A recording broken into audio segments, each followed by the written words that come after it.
Good morning. Ayan, ipaplex ko lang yung mga talbos ng kamote, yung mga tinanim ko, tsaka yung mga papaya.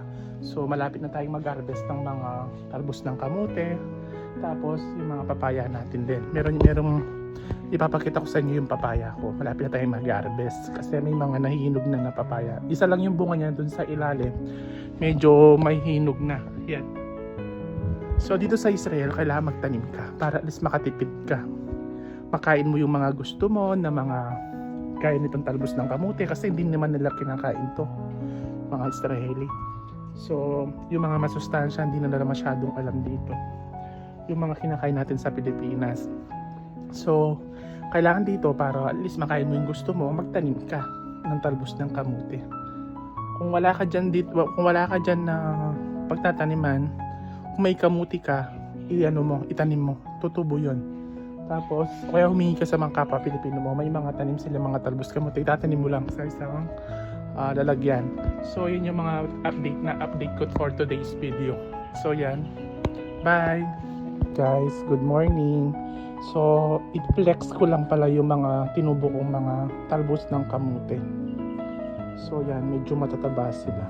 Yan, celery. Yan, meron tayong celery. Tapos, talbos kamote. Yan. So, malapit na tayong mag-harvest ng mga talbos ng kamote. Ito pa. So, ayun pa. Yun nandoon. So, ang tataba nila. Oh, talbos ng kamote ito. Yan. Nagtanim ako.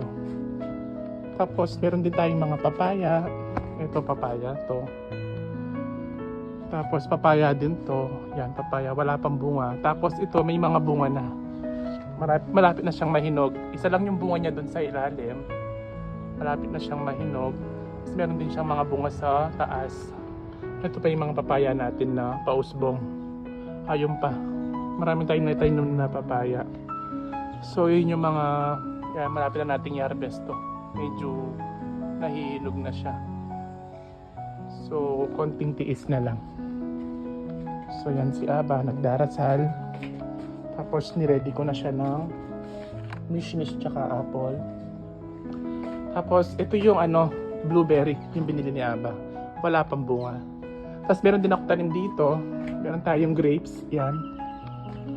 Yan, mga halaman natin. Ito yung talbos ng kamote. Ito pa, mga tanim natin. Yan, mga talbos ng kamote. Tinanim natin yan para makapag-harvest tayo. Mint tea, celery. Ito, bagong tanim ito. Tapos may mga grapes tayong tanim. Ito. Mga grapes. Yan. Malapit nang mamunga tong grapes. Tapos meron tayong na apple. Ito yung tinanim natin na apple.